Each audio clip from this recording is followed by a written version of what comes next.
Welcome and good morning. I'm Inger and working for the Solar Energy Cluster and hosting this event today. Having the long coast out to the North Sea, Norwegian have a long history dealing with seawater and harsh conditions. We believe that our competence and experience from offshore energy and solar industry can contribute to the development of floating solar. In our cluster, we see a great attention and interest for the segment, and the initiatives and new companies are blooming in Norway and abroad. Today, we will learn and hear more about a couple of initiatives and projects from Norwegian companies in the cluster.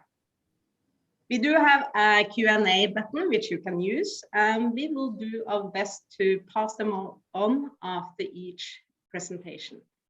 So let's get started. Welcome to Fred Olsen and Ocean's son, Benjamin and Børge.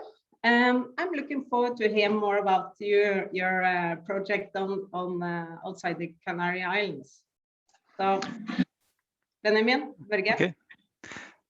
Thank you very much, Inger. And I will start up by showing a presentation of Fred Olsen Renewables, shortly about who we are and why we are investing in research and testing in floating solar, and about the project we have together with Ocean's Son and the other partners on the Canary Islands. And then I will leave the word to Børge so he can go through more about the technology and what we are aiming for in the tests. So sharing my screen shortly, I will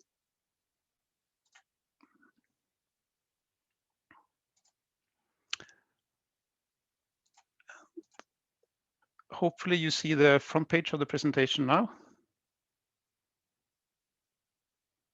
Inger, can you confirm? No, we are not seeing it yet, Benjamin.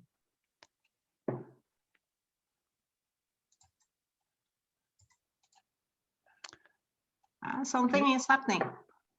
Is it? There we are. Can you see it now? Yes, and if you can put it into the presentation mode as well, it would be perfect. Okay, so okay, now you see the purpose and agenda, I hope. Good. As I mentioned, I will first say a few words about Fred Olsen Renewables and our motivation for the floating solar pilots before looking into the innovation project at the Canary Islands. And then I will also mention how it fits together with another as well.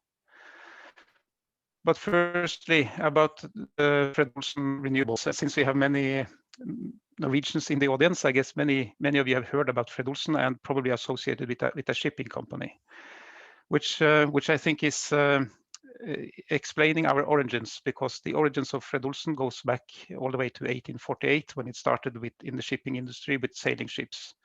But the story of the Fred Olsen related companies, it's a story about transforming the business and changing to different business environments.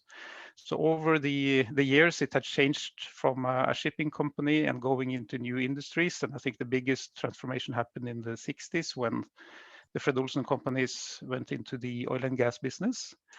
And a second large transformation has happened recently over the last 2 or 3 years when the oil and gas business and focused on renewables.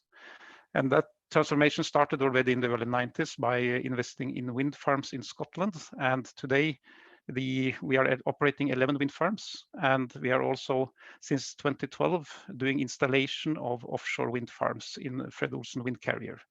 And it's the renewable activities that are today the dominating activities of the Fred Olsen companies, and we are no longer active in the oil and gas industry.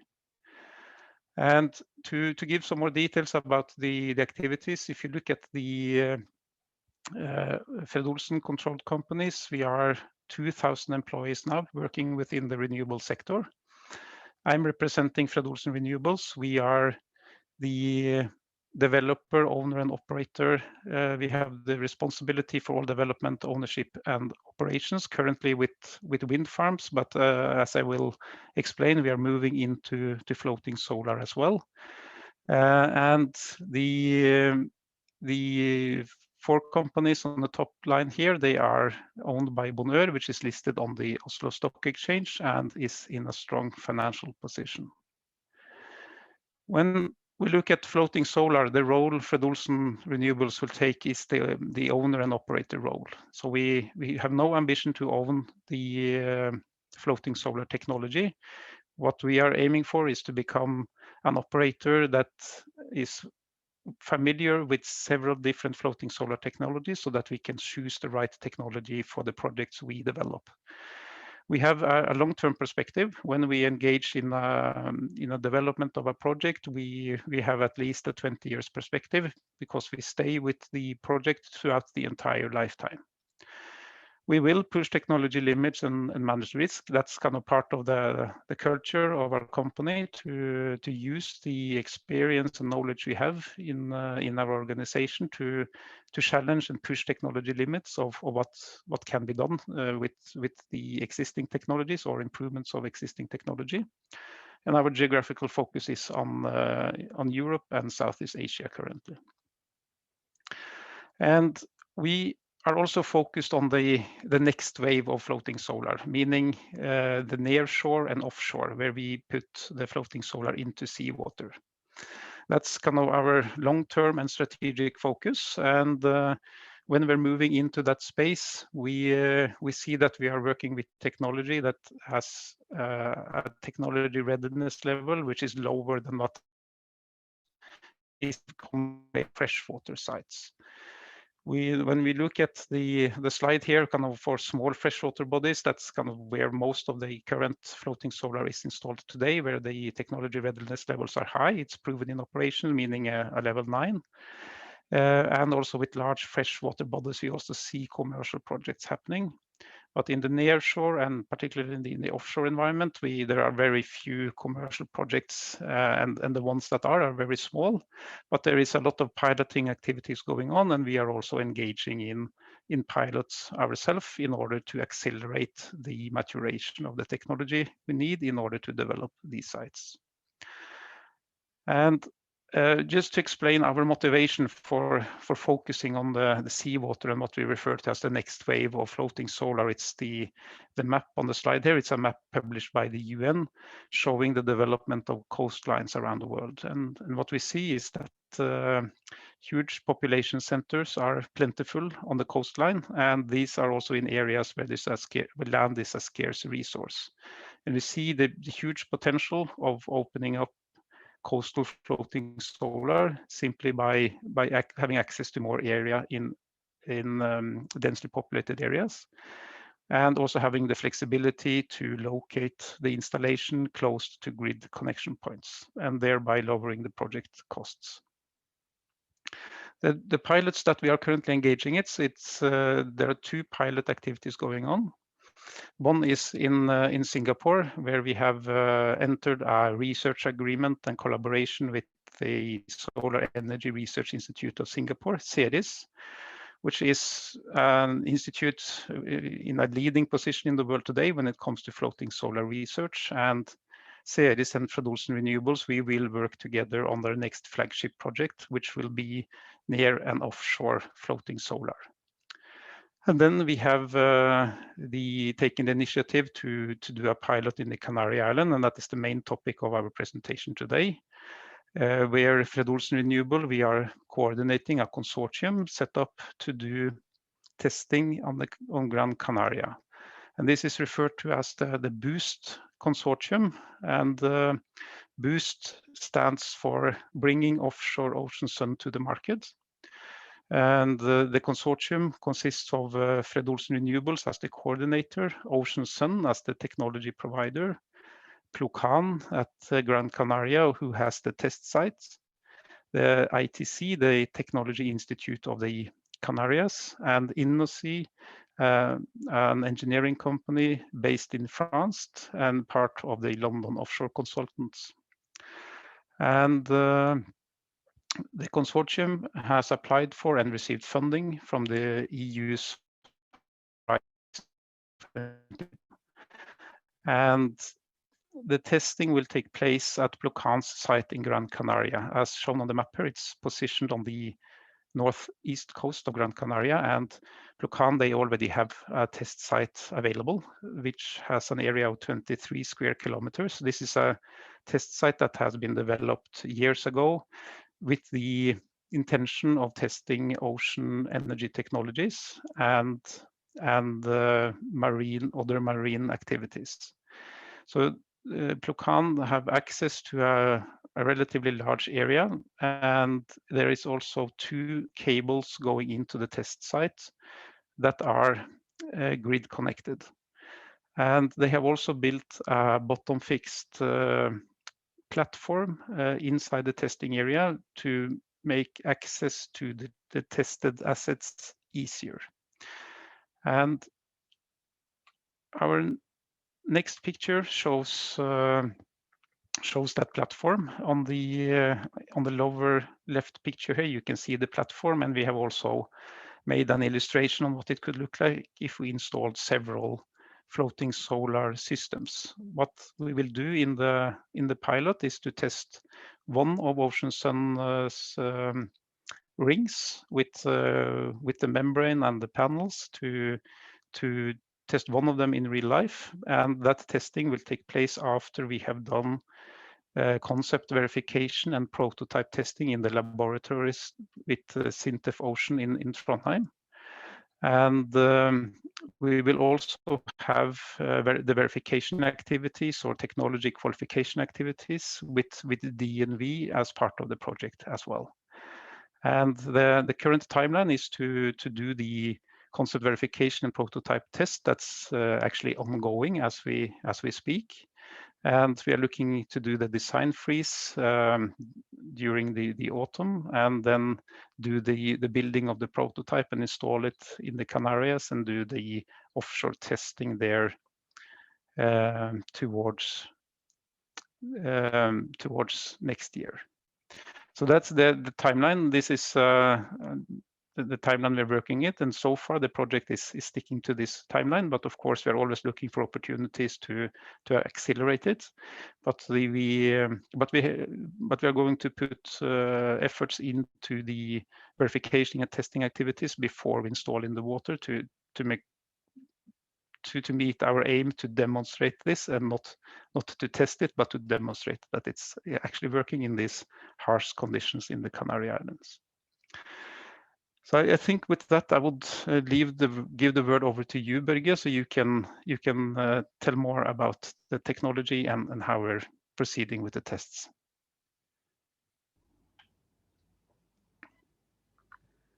Thank you, Benjamin, and thank you to Inger for inviting us to the exciting conference. Let me see if I can share my presentation.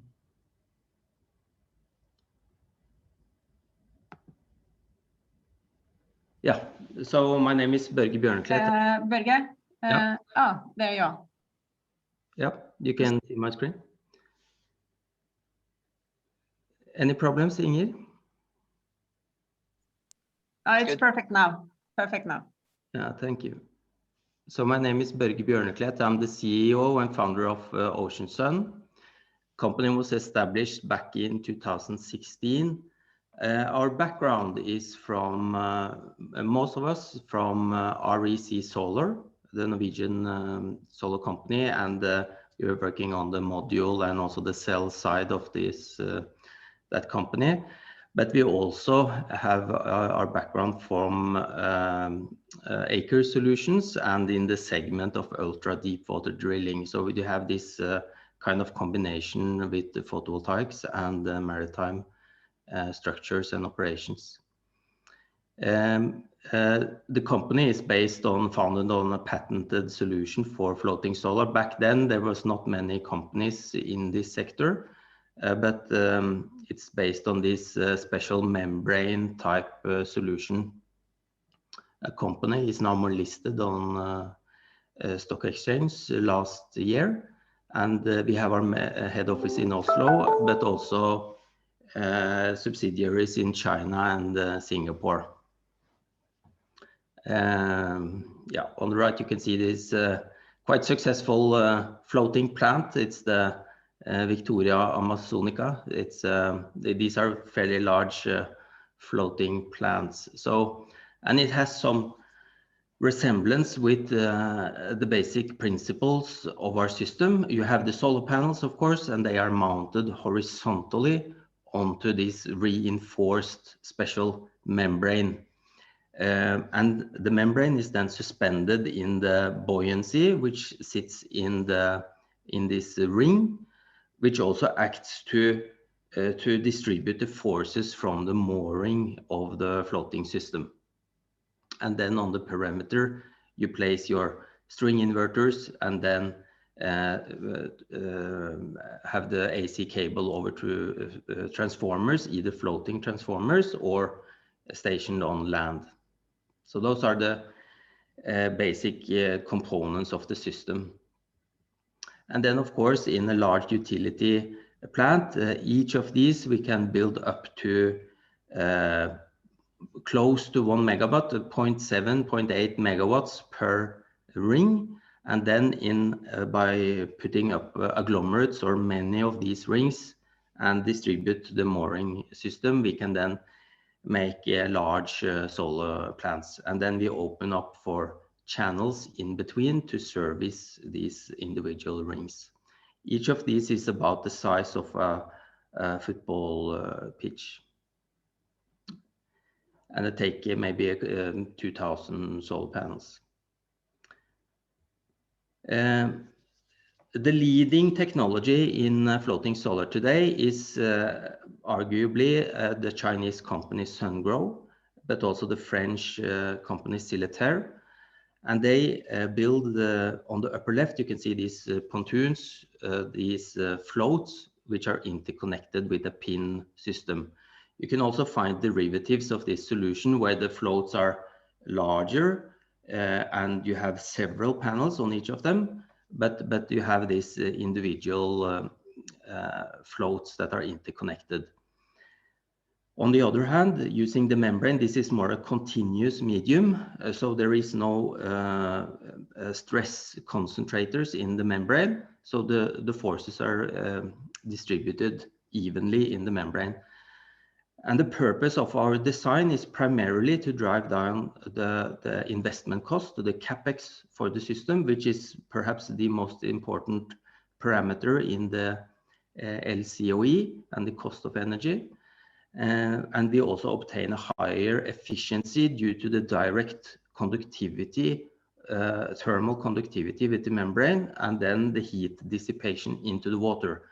So the operating temperature of the cells can be lowered, and thereby increasing the voltage on the solar cell and the energy yield.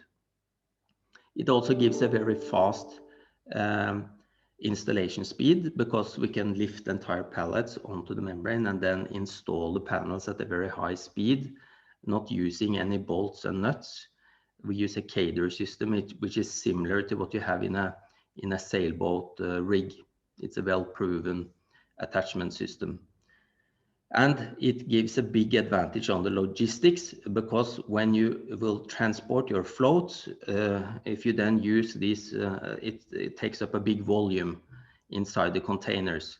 So you use approximately 10 to 15 times the number of 40-foot containers to transport the same amount of power, so to say, with the floater.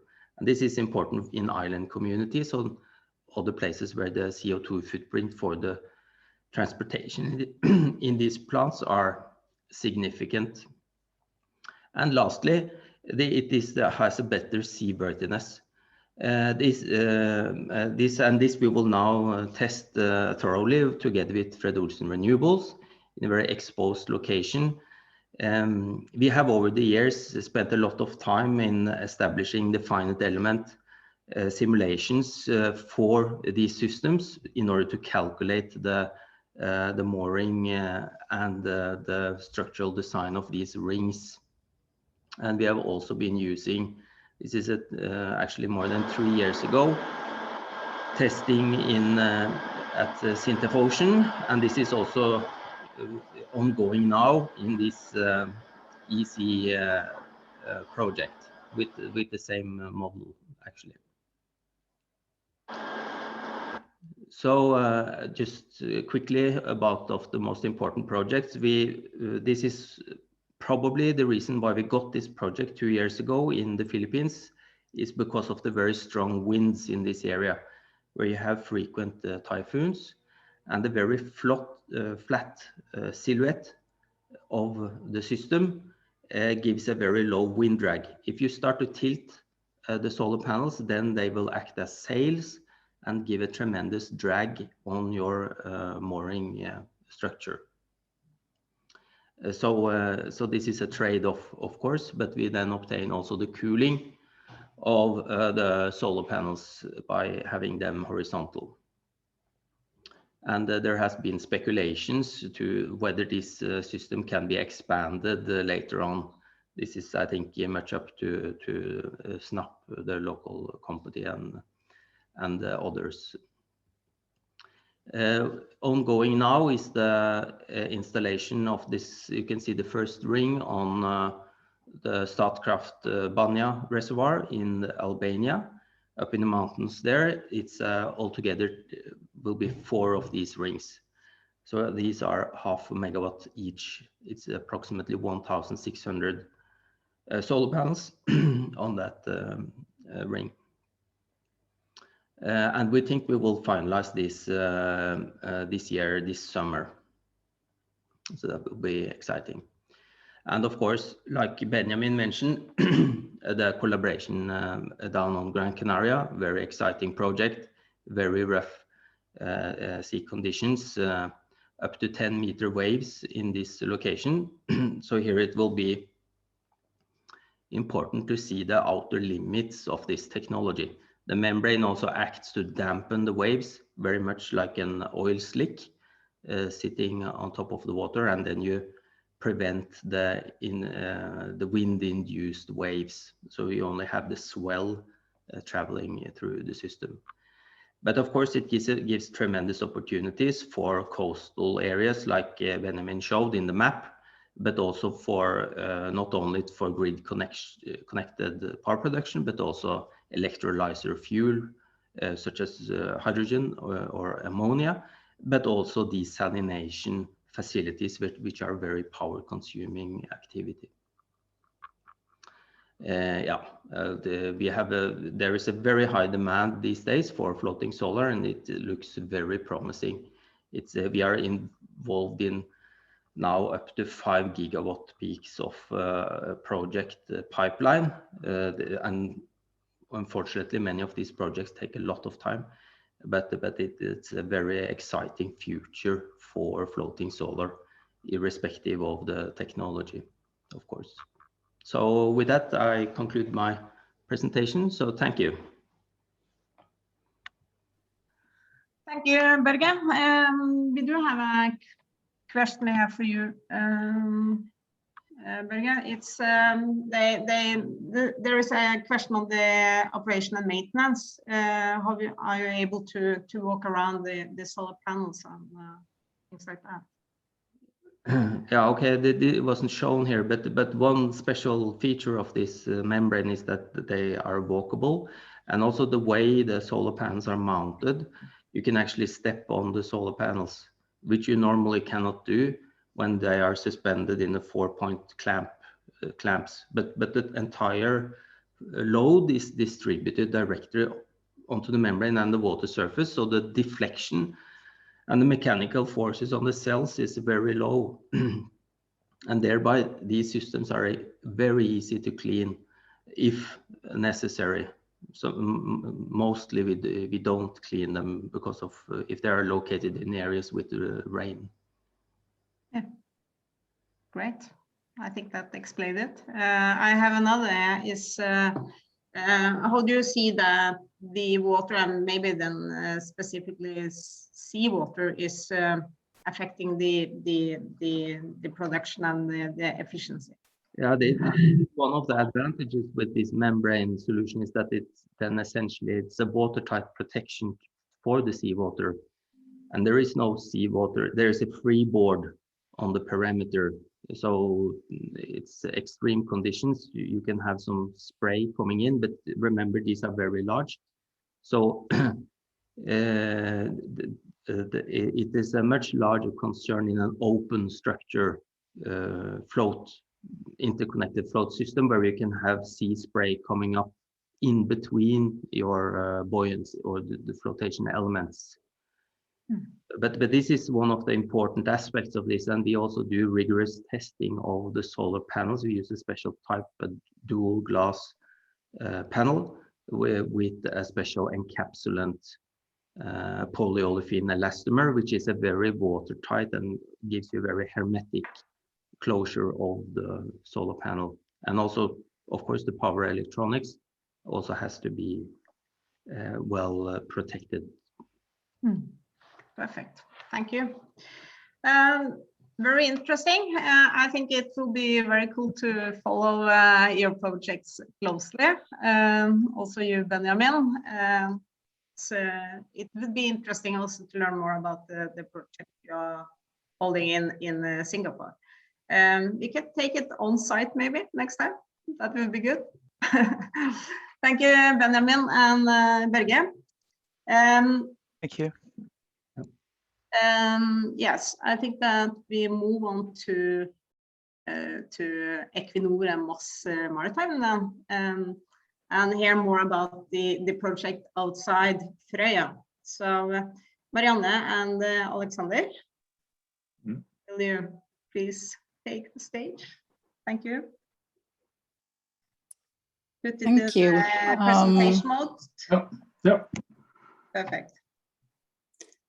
Yeah, since this is a joint, we're also doing the presentation jointly here. So and Alexander is sort of administrating the presentation, so you can move on to the first slide, please, Alexander. So yeah. I'm Mariannne Waage Founger, and I'm heading the solar technology group, the research and development part of Equinor. And this project, the pilot at Frøya, is its home is in that department. So, and just to show that this is part of the huge energy transition that Equinor is going through at the moment, I'll just show you here our roadmap to which was issued in 2020. That shows that there are actually 3 pillars in the roadmap. One is to decarbonize own production, which is ongoing all the time, and huge ambitions for that. Also to accelerate the decarbonization. So we are part of a huge project, both in CO2 storage and also hydrogen. And the third leg is the renewable part, which is mostly now consisting of some solar, but most of it is offshore wind. But we have huge ambitions on the renewable side, and the target is 4 to 6 gigawatt by 2030, and 2035 it's between 12 and 6 gigawatts renewable production. And I think there will be launched even bigger numbers in the future. So if you move to the next one. This is just to give you a sort of impression on how we will the R&T department with solar technology. We are supporting the current business, which means that we have built up competence to design a utility scale solar park through our collaboration with Scatec in Latin America. And we have recently purchased a Polish company, 1.6 gigawatts solar in Poland, which will be on our own. So it really we really set out to grow in that area. And as an R&D department, we are also creating opportunities for growth. And there are two sort of main areas here. One is the floating solar, and the other one is to support development of emerging technologies. And for the floating solar, we're going to talk more about the Frøya pilot, but I would also like to show the picture from the other pilots we are engaged in. One is at Sri Lanka. That's a project owned by Current Solar, together with the University of Sri Lanka. They are testing out their technology there. It's a Norwegian company. So in this project, we are supporting the project just to understand floating solar on open ponds, and now also to understand the performance of the plant. And we're also part of a in Holten, together with TNO as Scatec. And Scatec is sort of one of the largest pond producers in the world. And we're testing out 3 different technologies on the lake at Maasvlakte outside Rotterdam, which is quite windy, with wave heights up to 1 meter. And that is, the project is ongoing, and performance data from the different technologies is coming together with the hydrodynamic data, which makes that very interesting and useful. Do this to sort of qualify the technology and to give advice to our business development guys engaging in this. And then we have the pilot at Frøya. We're also engaging in technology development elsewhere through our research collaboration with Oxford PV, which are developing a new type of solar panels based on perovskite. And we're also in several projects to improve asset management of large-scale solar park. So yeah, I'll keep that at that level. So then you can take over, Alexander, to say. Yeah, I can continue. Well, most of you probably know Equinor very well. Most of Maritime is probably somewhat more unfamiliar to you, so I'll spend 1 or 2 minutes on most Maritime.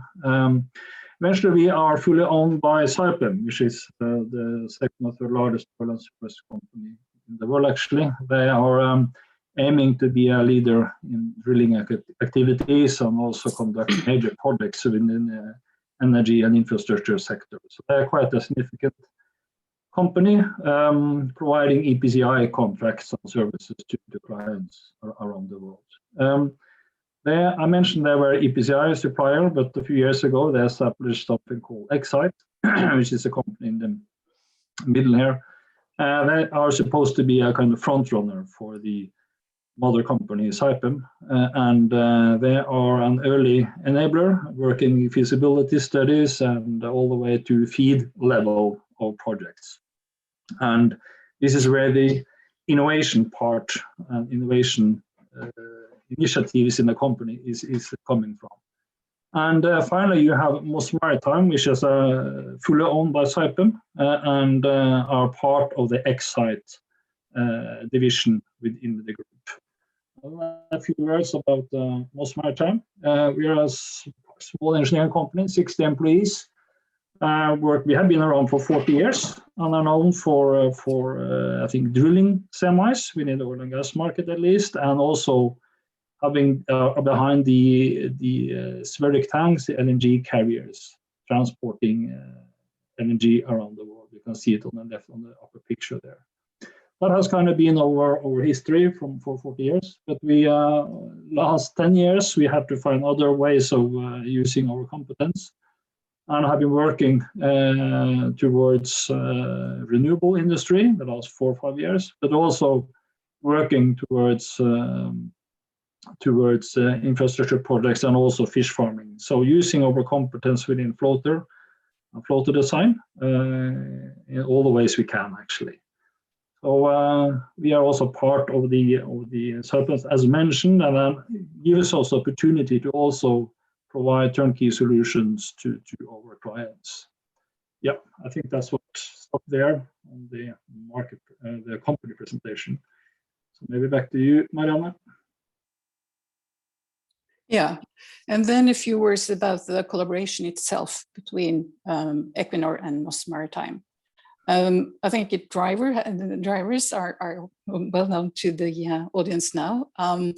So we see that we have a unique concept with a large potential if, and then referring back to the nice map presented by Fred Olsen. So we think if we are able to develop this, this technology and this concept, we will be taking a global leading position together with other developers. And we test and pilot the technology in Norway based on Norwegian experience and competence. And that is our own competence, Moss Maritime's competence, but it also is the general industry competence and research within the marine area in Norway. So, so that is basically the drivers here. And the development here is really joint development. We will design, we will create the design together. And Moss Maritime and Saipem, they will do most of the design on the first anchoring and mooring, and also the marine installation when it comes to that. And Equinor on their side, we leverage on the competence we have from the design of the utility scale solar park. So we will have the responsibility to design the electrical part of the installation. And we will also in the pilot phase be the project management. So as you can see, there are 3 phases, the concept phase that has that was completed by beginning of this year. That included a test at Thøgersen, which we will talk more about later. And the parties have decided to move on to the pilot phase. So, and we have also decided that the pilot will be 1 megawatt and it will be located at Frøya and will be grid connected. And it will go on, the installation, we hope and believe, will start in December this year and will run for a period of 2 years after commission, for a test period where we have the opportunities to monitor over that period, that both the technical and the performance behavior of the plant. And then if this is successful again, we will move on to the commercial phase and deploy this technology elsewhere. And then you can take the one. This is just a brief picture on the status of the pilot right now. As I said, Frøya is selected as the location. And we have had a very good collaboration and warm welcome by the municipality at Frøya. They are really helping us to collaborate with the local suppliers, local industry, and we see that we have a lot to learn and gain from the fish farm industry, which is sort of the dominating industry at the location. So that's really good to build up a local supply chain together with so there will be a combination of a very national and international supply chain combined with the local knowledge at Frøya. So we're setting up a lean and agile organization, and as I said, installation by start by 1st of December. So yeah, and I could also say that we have applied for public funding under the Green platform just recently. So, and then you have some nice press releases on the side there showing that we have gained a lot of interest locally and internationally on the concept. And we see that stakeholder management is key here, both locally and nationally. So we're working a lot around that. So then I will leave the word to Alexander to go more into the details on the technology itself. Yep, a little bit about the history. Moss Maritime started this back in 2016-17, and looking at a concept and using our competence into this new business or potential new business.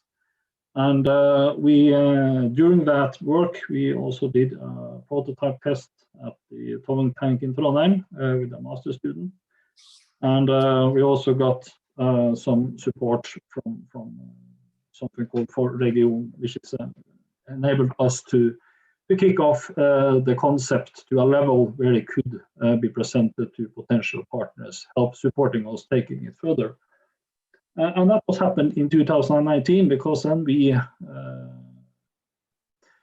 made an agreement together with Equinor, who shared and we shared the same vision, and we started the development and further maturement of the concept, where we in whole 2020 actually, where the highlight maybe was the model test we conducted at SINTEF Ocean last summer. I will show 1 minute video from that one. And that was kind of finalized end of 2020. And then, as Mariannne said, we kicked off the pilot phase of the cooperation beginning of this year. So we are in the middle of a quite heavily engineering phase now, and aiming at having this into the water during autumn, December 2021. And after that is a commercialization. So go to the next slide. This is just showing some key and some pictures of the concept. The Frøya pilot is a 1 megawatt installation. It consists of 36 floaters, where one of them containing the trafo. And each floater is 12 by 12 meters. And we have been saying that the concept shall manage HS of 4 to 5 meter wave height, meaning that the maximum wave height is around 8 to 9 meters. Of course, this is very much depending on the associated wave period. And if the period is longer, of course, the wave can be higher. So this is kind of a design decision I made, but it's not in a way kind of the ultimate limit. This is a modular base system with an air gap, and it looks like several small semis. So they are all connected with a flexible joint, which we are actually presently testing in the lab at DNV GL, or nowadays DNV. So that is also an ongoing activity. We are conducting the pilot project, of course, to demonstrate, but we are also using that pilot as part of the development. We hope and to see and identify further potential for improvement of the concept, and also work quite intensively with the supply chain, and basically use the opportunities during these 2 years to further develop the concept, because we still consider us to be in an R&D phase. So we will focus on the supply chain, stakeholder management, OM. One of the key issues here, of course, is calibration of design tools. That is the tools we're using to calculate motion and load behavior of the concept. Since this is a multi-body installation, there is no proven good technology available for doing it. So we are depending using kind of the state-of-the-art tool that we have access to, combined with the experience we did during the model test. So we can calibrate the software. But part of the pilot project may also be to actually develop our own software, managing to calculate the motions and the loads in an even more accurate and flexible way. So that was the some few words about the concept and the pilot. I will now show you the animation, or not animation actually, it's a video from the test at SINTEF. I will just have to do some maneuvers. Okay. Yeah. Can you see this now? You can see the video, Inger? Yep. Okay. Yes. Yep, then I start. Yeah, it's in Norwegian, unfortunately. It is a video made by Sintef, but it's just showing, I think the pictures is showing the story more than the words. What you see here is an 8x8 installation. We tested one, we tested 4x4, and we tested 8x8. And it's quite accurate when it comes to the mooring system. You see that the buoys are there. They're basically there to reduce the vertical load impact onto the floater. And that was to avoid any special design of the corner floaters, which could be the case if you had mounted the mooring directly to those floaters. And here you see how it behaves in some, well, not random sea states though, but yeah, the scale was 1 to 13. So when you're looking at the speed of the motions here, of course, you have to divide it by 13 because it's it is not that speed in the full scale. But that's something we'd like to investigate. And you see it behave quite nicely on top of the waves. Yeah, I think that was the animation. I will then stop sharing again and open another. This is an animation, basically showing the pilot project at Frøya. There. Okay. Yeah, I will start the presentation and stop. As already discussed and presented, this is a cooperation between Equinor and the different Saipem companies, and have the aim to work together and install this during 2021 December. And just continue to run the animation. The pilot, I think I already mentioned the purpose why we're doing this, demonstration and further development and mature the concept. Yeah, and then we have some decision gaze, which is not really relevant to the project presentation though, but it's important for the project schedule. Yeah, we mentioned that we're going to be at Frøya. Frøya is an island outside Trondheim. The purpose one of the purpose was testing this concept is tested in a real environment. And then we ended at Frøya for several reasons, but one of them was that they had actually an ocean set that was really good for us to test the concept. It was like a full-scale model tank, basically. So it was very good. And of course, we have been very well received by the local authorities and the local companies. And that, of course, helped a lot when it comes to choose location for the pilot. Also, the relation to Trondheim and the competence in that region was, of course, important to the decision going forward with Frøya as location. We flying into the actual location.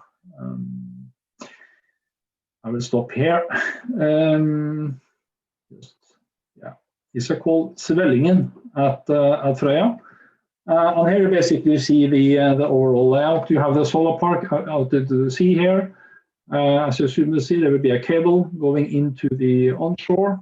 And if you look down here, you see there are two stations, one owned by Tenshu, which is the operator, the grid operator at the site, and Equinor owned station. So this is where we're going to connect to the local grid.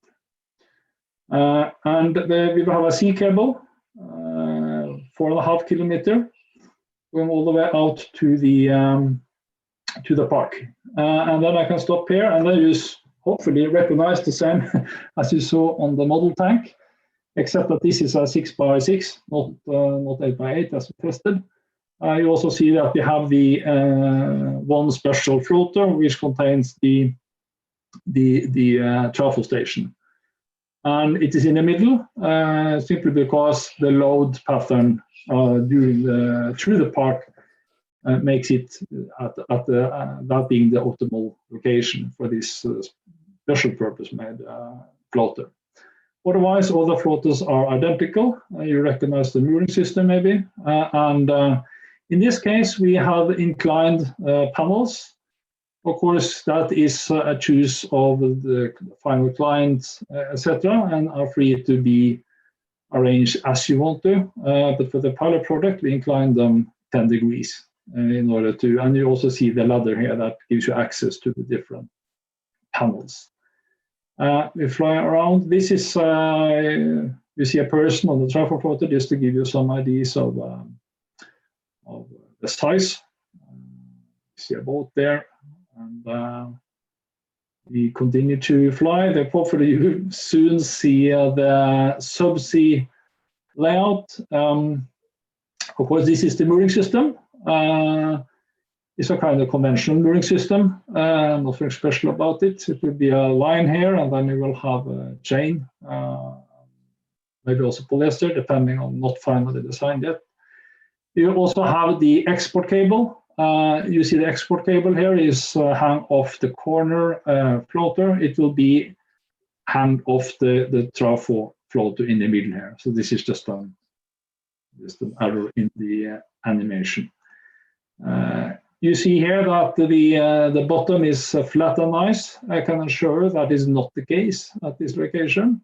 So we will also, during the pilot project, gain experience and have a quite good cooperation with the local fish farm companies, how to best anchor the installation. That's a very good cooperation, and one example that we have to learn from each other when it comes to developing this one. And continue to rotate. Yeah. The floater themselves, as I said, is a small semis consisting of elements that are suitable for container transport. And we have tried to, that has kind of been the design driver for the whole project, that we try to make it suitable for container transport. And we are continuously working also on the shows of material, trying to use environmentally friendly material in the floaters, and also for other parts that kind of make it possible to make that type of choices. Yeah, this is not a correct picture of how it behaves. You saw that on the model tank, but it kind of gives you some feeling of the behavior in a kind of a calm day, I would say. Yeah, and this is a project with several companies involved. We have the partners, Automation Saipem and Norsk Pult, being part of the project.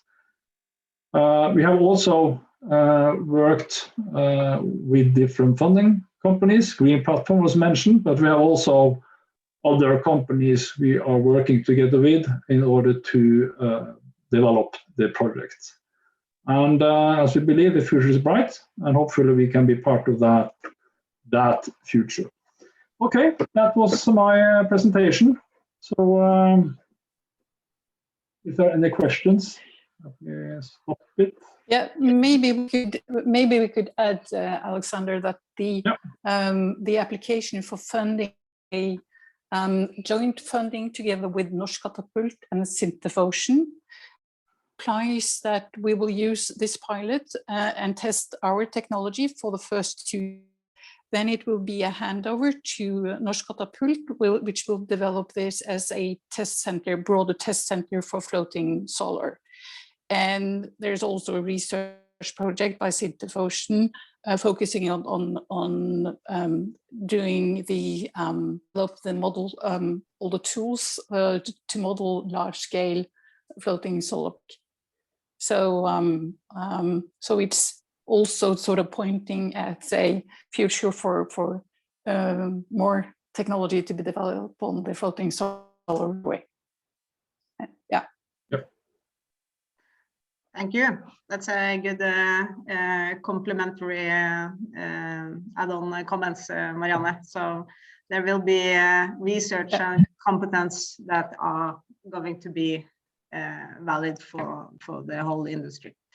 There is a question for you, Alexander. It's they are wondering if how are you going to assemble the floats? It's will it be on site, floater by floater, or larger units, or? Yeah, they will be assembled. They will be assembled onshore and skidded, or in this case, lifted out to into the sea. And we are investigating the maximum, how to say, tow out, because the mooring system and the cable will be pre-laid, and then we will tow out the installation. How many floaters we can tow out in a safe and efficient manner is something we are assessing. But what is for sure that we will tow several floaters connected like a train, and connect them at the site. But each floater will be assembled on shore and lifted out into the sea by a crane. Cool.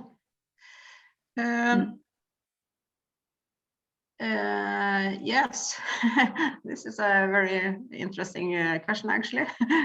Equinor, the system is designed, it's for you as well, Alexander. The system is designed for max 8 to 9 meter waves. And what happens when the waves outside Frøya doubles this? What do I say, the doubles? Yeah, well, yes, exactly. Yeah. Then it depends on the period. Yeah. Because if the period is also twice, then no problem. But if the period drops, then there will be a challenge, obviously. But we have done Thøgersen assessments on the site. And but there is a price one operating near coast, have reliable metocean data. Near coast is quite a challenge, actually. And there is other, how to say, research programs assessing this. But we have had 3 different companies assessing the available data. We have had buoys in the sea measuring the waves over a certain period of time. And we are using this information to try to make models for how to assess the load onto the structure. So from what we can see, and assuming a 50-year condition return period, the waves are in the range we have informed here. So most hopefully we will not see waves up to 17-18 meters at Frøya. So, but as I say, if the period is long enough, we can manage anything. So, okay. Yeah. Cool. Yeah, that's good. Yeah, maybe you can answer this, Mariannne. It's also a viable question for Olsen, however. But any plans for combining floating solar with floating wind parks? Yeah, this is a very interesting case. Yeah. And we're not working concretely on that at the moment, but we have done our calculation. And one of the interesting things is that it's so dense, energy dense. So you can actually, in a huge offshore wind park, you can place around 5 to 6 times the capacity of floating solar inside the boundaries of the wind farm, even giving 50% space available for doing maintenance on the wind on the turbines. So there is a lot of opportunity for hybridization, but you have to find the right location, giving both good wind and good solar conditions. Yeah, absolutely. Yeah. But there are opportunities, as you said. Yeah. Well, thank you. We are all very keen and interested, and we'll follow this tightly moving forward. Thank you, Mariannne and Alexander. Then we move on to we have some all the opportunities as well with the floating solar. We are in Norway big in hydropower, and why not combine floating solar and hydropower? It's not maybe as easy as we would like to think. Øyvind Engelstad from Scatec, he is working on it now and have some experiences he would like to share with us. Øyvind? Thank you. Let me see, get up and running on the presentation. Can you see my screen now? Yes, I can. If you put it into presentation mode as well, it would be great. On my way. There we go. There you are.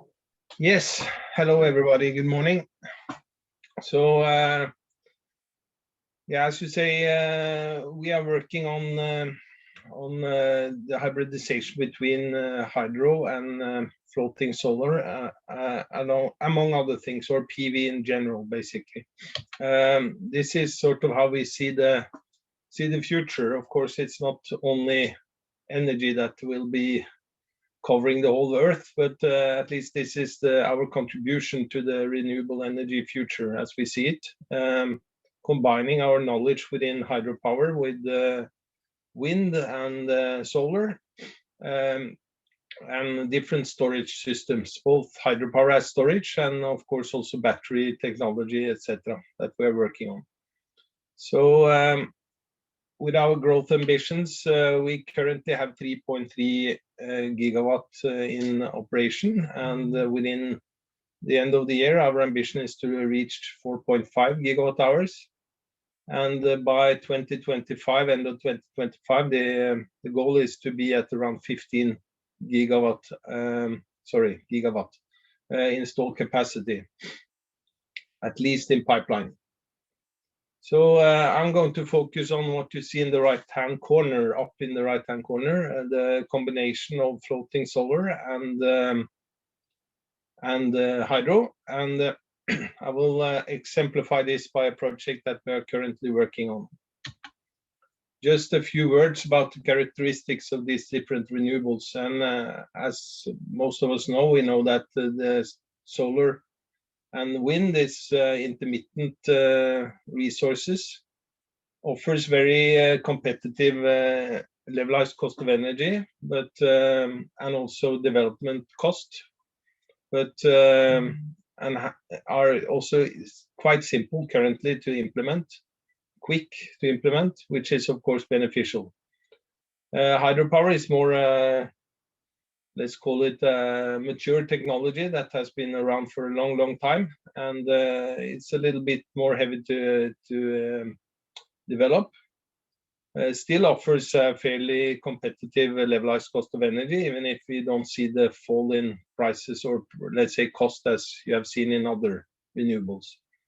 But what is beneficial with hydropower, especially if you have some storage, either seasonal storage or daily pondage, as we call it, it can play together with the other renewable energy sources to have a sustainable sort of dispatchable energy source into the grid, which is more and more important as the intermittent renewables come into the market.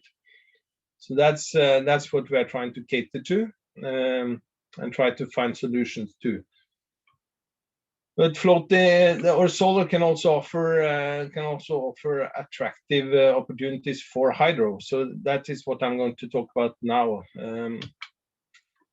We're working on a project in West Africa. There is a large expansion program in West Africa at the moment with the West African power pool, and this project, which I'm going to look at, is situated in Guinea. It's about to be, or it's planned to be connected into the same power pool, which can provide power to all of the countries that are listed here. And this is sort of illustrating the flow of power or energy inside this system.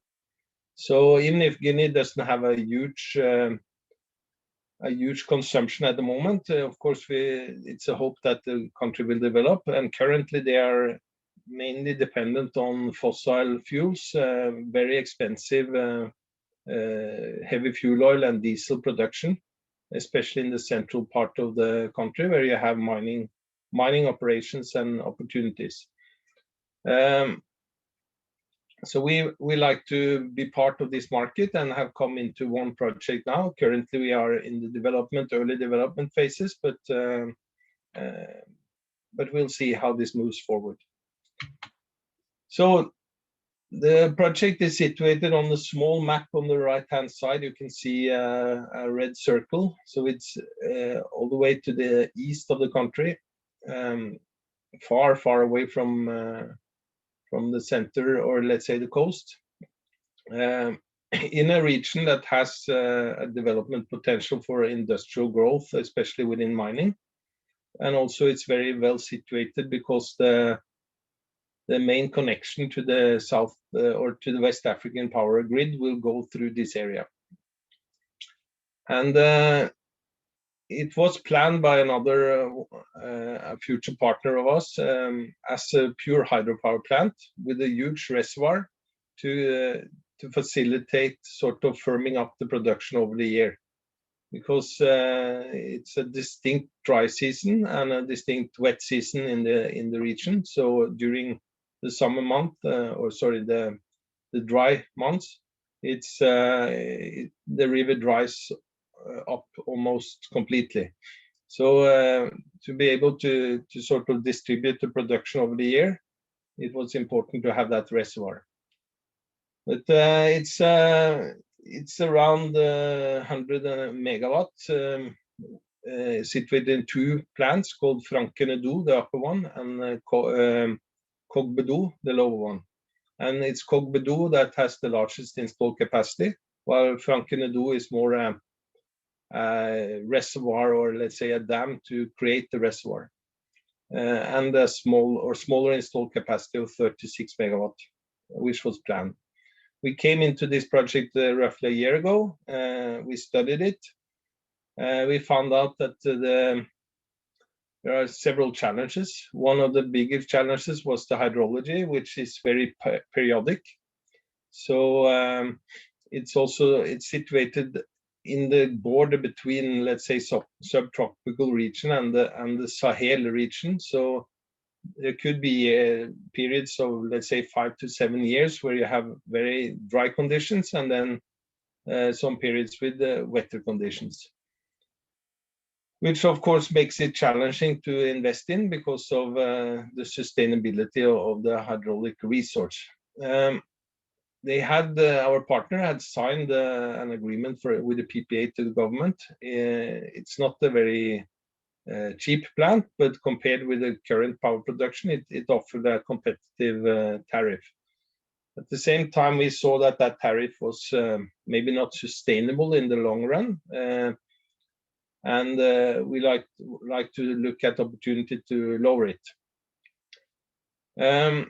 Another challenge that we saw in this project with the huge reservoir that actually covers around 161 square kilometers.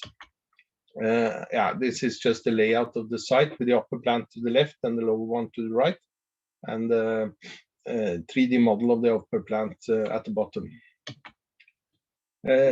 One of the bigger challenges was the social and environmental impact. They had done a proper job on this from before, especially on the environmental side.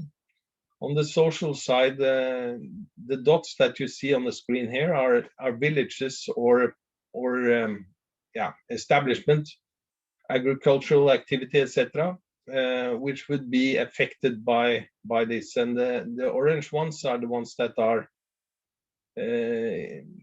identified as impacted, and the green ones are potentially impacted. And we got some help of Multiconsult to do an analysis of this, and the different structures were mapped. And as you can see on the right hand side, there are different locations, and then it flows through. And on the left hand side, the upper portion is what is impacted, and the lower portion is what could be impacted, depending on how we see the flood conditions, etc., and how much buffer zone you need to have. So of course this was a challenge, and basically we decided that given the hydrology and let's say the long processes of taking care of this challenge, even if the communication with the local community was good, we we didn't walk into the project. But at the same time, we sat down and say, what can we do to make this project more attractive? And that's where we came up with the idea of reducing the reservoir size, but compensating for the loss of production by installing solar. And on the left-hand side, you see the full size with all the affected villages. The central one is the ones that are really affected and or inundated. And then on the right-hand side, by lowering the reservoir by only 7 meters, we were able to reduce the impact to almost zero when it came to affected villages. Just illustrated as seen below, or on this screen, you see the reservoir as it was before in light, or let's say dark blue, and then the new reservoir limit with the lowering the reservoir in the lighter blue. So of course you would have some impact, but you didn't need to relocate the whole village as such. And of course we need to look at livelihood restoration and impact of agricultural land, etc., which would still be impacted. But we think that with the lowering of the reservoir, we could basically manage this. So how could we make this work? Of course, on a daily, these are known graphs for most of you. On a daily level, you could utilize then the solar and the hydropower to balance out the peaking periods, so that when you have a surplus of hydro, you can store the water, and then you can release the water during the morning and the afternoon or evening peak. And these are just some simulations showing where I've also taken into consideration some, let's say, shadow effects or passing clouds. So we also see an opportunity, or let's say we think we also need to include some battery storage, even if the hydropower can operate with the inertia to take some of these, let's say, glitches in the solar. You also then need to operate the plant as a spinning reserve. So if you shut it down, we think that it's better to have some battery capacity to take some of this volatility in the solar production. On a seasonal level, if you look at the left-hand side, of course, the solar power adds up to the hydropower. But given the fact that we still have a sizable reservoir, we are able to move some of the production and store the water during the wet season and move it into the dry season, as illustrated on the left-hand side, right-hand side, sorry. The traditional, let's say, seasonal storage kind of thinking. The benefit is also that, of course, the periods, the solar influx is lower during the wet season and higher during the dry season. So that plays well to, or caters well to this adoption of a hybrid solution for seasonal variations. So if you look at the left-hand side, this was the original case where basically we had a firm demand in the PPA of 33 gigawatt hours per month. But it was summed up to a year. And as you see here, we don't cater to that 33 gigawatt hour per month with a pure hydropower solution. But on the right-hand side, when we combine and actually reduce the hydropower and increase the production by adding solar, 125 megawatt of AC power, we are able to meet that 33 gigawatt hour per month, and also optimize the installed capacity so that we have an optimum point. This is just an example, so we still need to fine-tune and optimize this even further, but at least with 125 megawatt of AC power from the PV side, we will be able to meet those requirements.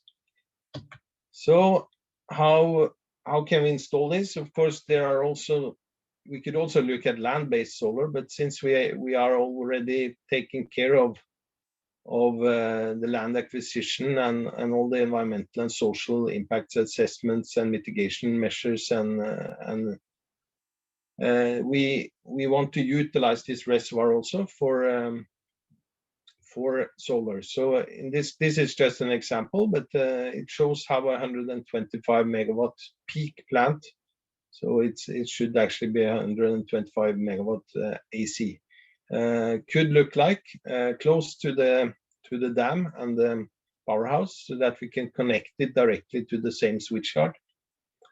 So it takes up a small portion of the reservoir, and the dark blue outer line here is the older reservoir, and the lighter blue in the middle is the reduced reservoir. So by looking at this, we have reduced the installed capacity of the hydro plant from 102 to only 64 megawatt, but adding 125 megawatt of solar. And that gives us a yearly production going up from 402 to 518 gigawatt hours. And the firm capacity, which is mentioned here, it says that it's only 208, but that's the hydro part of it. And then when we add the solar part of it, we get to a more favorable, or we cater to the PPA.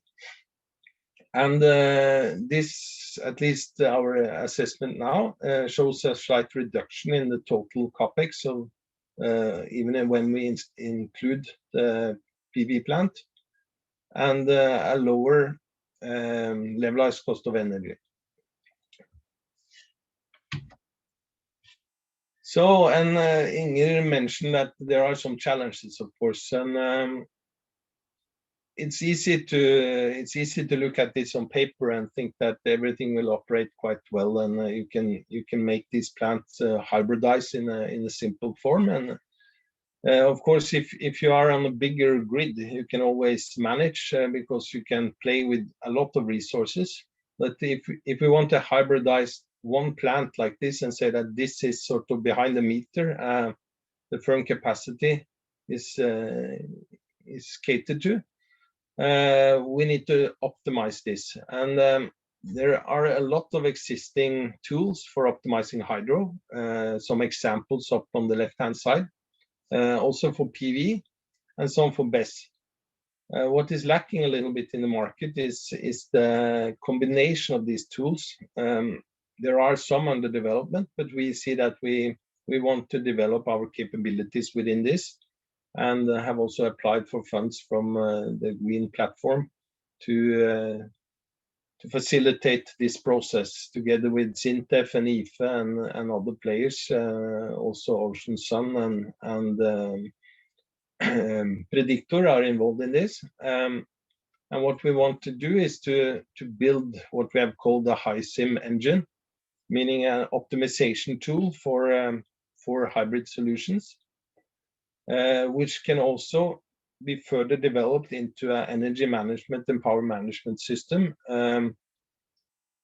which also connects then through the API into the SCADA systems of the different technologies, and where we also take in machine learning from data sources like weather forecasts, market forecasts, etc., to cater to the market that you see on the right-hand side. So this is yeah, work in progress, but of course we are still able to optimize, or let's say simulate this today, but we feel that to go a full scale with this, we really need a strong tool, and we also need a good understanding of all the integrities of the combined operation. And that's what we are working at the moment. So with that, I say thank you.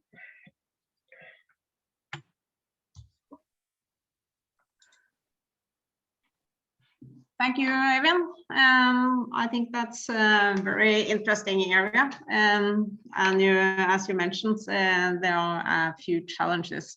But, I mean, it's maybe difficult to predict, but when do you think that this segment within floating solar, the hybrid, hybrid solution, get maybe the same attention and moving over to the more commercialization phase? I think it's easier to commercialize this than, let's say, in most areas at least, it's easier to commercialize this combination of hydro and floating, and of course land-based as well.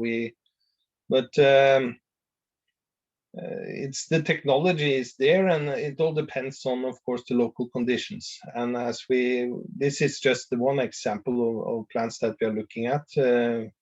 In all our hydro projects now, we are looking at the opportunity of hybridization, so both with wind and floating solar, or land-based solar for that matter. And we have a pilot also, or not a pilot actually. We are planning to install 20 megawatt of battery storage in our plant in Magat. And as was mentioned by Ocean Sun also, we have the pilot with them there in Magat in the Philippines. And our plans are to expand that to at least 65 megawatt. So we are in the feasibility phase of that, or what we are dealing with now is most on the regulatory side, environmental impact assessments, etc. But of course, there we have, as was mentioned, 270 km/h wind speeds. So it's a challenge, and we are a little bit afraid of, or let's say, to finance that up, we need to have some. We need to know what we are doing. So so that is the next step. But I see this right around the corner, and this project, if we can make this fly now, it should be in a couple of years possible to start construction at least. And another thing that we are looking at is, of course, can we install some of these PV plants earlier, or PV panels earlier in the process, since the hydropower takes the time to develop, it takes time to construct, and this can safeguard some early cash flow into the financing, which is very beneficial from a internal rate of return perspective. So of course, we are also looking at some of our other existing plants, and yeah, I don't see this far into the future. I see it in the close future, actually. Good to hear. Good to hear.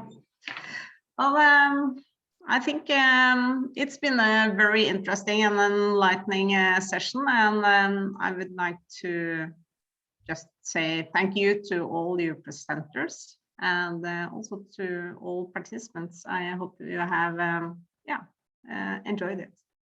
I think we leave it with that, and I just wish you a good day. Thank you. And goodbye for today. And final comment is that it will be streamed, so it's available. Okay. Thank you.